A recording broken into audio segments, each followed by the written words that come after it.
continuamos en esta segunda parte de Panorama Político. Gracias por continuar con nosotros acá. Ya lo hablábamos en el primer bloque sobre este informe de CICIG, pero ahora me gustaría que entremos de lleno a hablar sobre esos actores externos de los partidos políticos que al final permiten allanar ese campo a estas organizaciones partidistas para que puedan actuar o evadir incluso la ley a su sabor y antojo. Otto Ángel.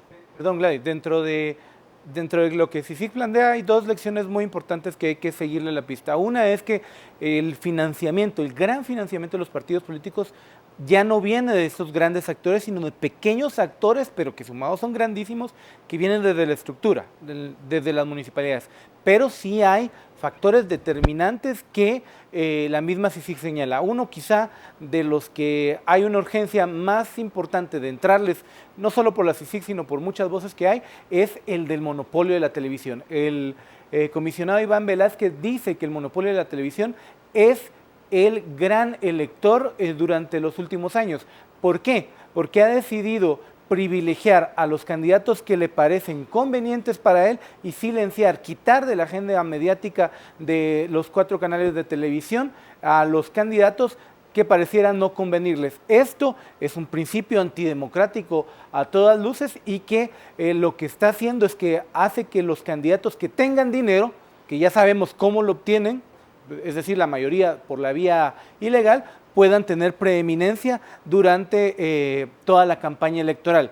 Y además, estos mismos candidatos reciben tarifas preferenciales para que por cada quetzal que den puedan tener bonificaciones de hasta 5 o 6 quetzales, y eso les da un gran compromiso para cuando llegan a la presidencia de la República puedan mantener privilegios para las empresas del consorcio del monopolio de televisión y también en cuanto a pauta publicitaria del gobierno, que ronda cerca de los 400, 500 millones en los 4 años. Y ya lo decía el año pasado un informe, de hecho un reportaje que presenta un medio de comunicación en relación a la cantidad de recursos que destina el Estado para publicidad.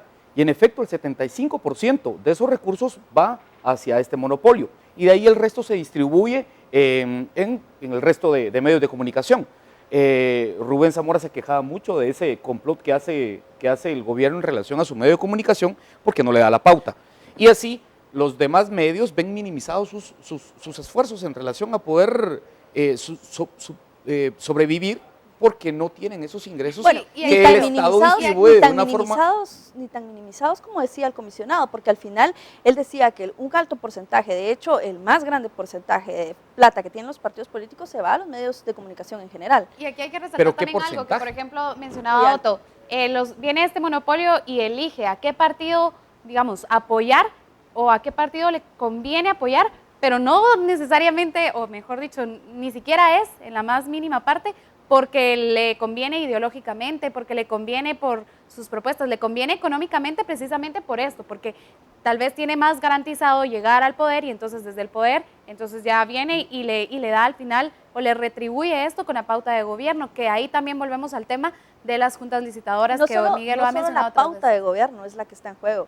Estamos viendo iniciativas de ley, proyectos de ley, legislación a favor del monopolio, a favor de muchas empresas también que están facilitando lo que creo es que sí hay que aclarar. El tema no es, en cuanto uno habla de campaña electoral, no tiene necesariamente que ver con la pauta que se ve como anuncios, sino con privilegiar a los candidatos con infomerciales, es decir, información que parece noticia, pero que en realidad lleva a una sola fuente o lo que pretende es beneficiar a un candidato o atacar a otro candidato.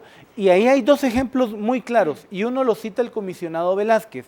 Es el caso en Ipala de este candidato que se apoda Tres Quiebres, que él lo vincula con el crimen organizado y que dentro de las empresas que tiene, curiosamente, tiene una cablera.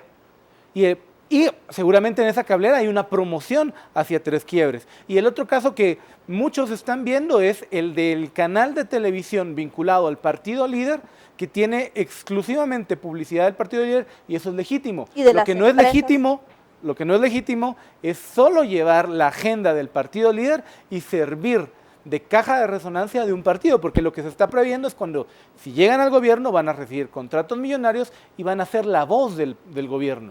Yo creo que lo más grave de todo esto se da no solo en la campaña electoral, sino ya al momento de que se reatribuyen los favores que estos mismos medios de comunicación se ponen al servicio y que la pauta de los impuestos de los guatemaltecos se va para exclusivamente un monopolio y donde incluso se pone en riesgo la información que se transmite. Es que lo más preocupante es esto, de que hay cuestiones que pasan en el país importante y que en estos monopolios pasan desapercibidos o pasan a una segunda plana.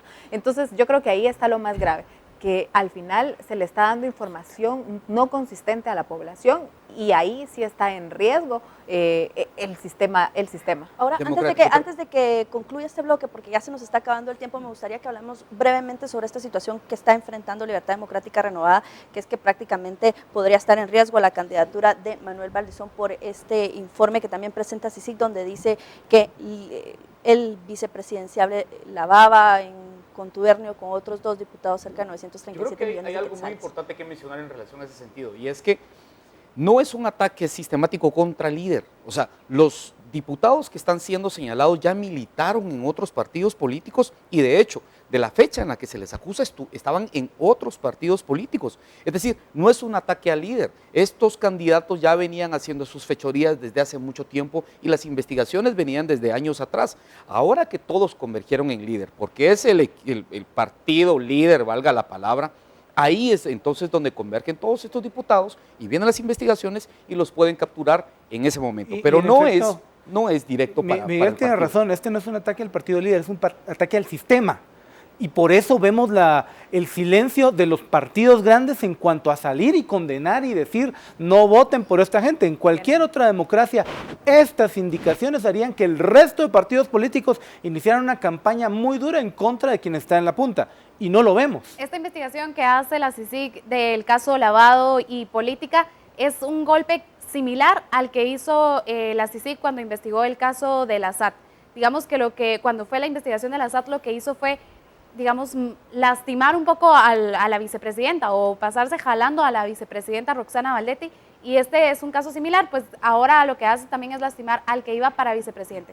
Lo hizo con el gobierno actual y prácticamente lo hace con el que se daba o el que se da por hecho para el próximo. Ahora bien, y es el inicio de la limpieza del sistema, porque si vemos que alguien que está siendo señalado de lavado de dinero vaya a participar dentro de un binomio para la vicepresidencia del país, creo que esto lo tiene que analizar muy bien el Tribunal Supremo. Desde el punto de vista legal hay algo muy importante y que puede pasar eventualmente, y es que si llega, por ejemplo, el vicepresidente a ser electo antes de que se le procese, puede ser lo que pasó con Maldonado y Roxana Valdetti. Ya electo se hace el proceso de cambiar de vicepresidente. O sea, es un proceso bastante largo. Y que puede es pasar. largo, pero al final deslegitimiza la figura del vicepresidente. Se nos ha acabado este tiempo en el segundo bloque y realmente quisiera despedir recordando esas palabras del comisionado Iván Velázquez, que es: esta realidad se muestra para que los guatemaltecos puedan cambiarla. Los esperamos en el tercer bloque.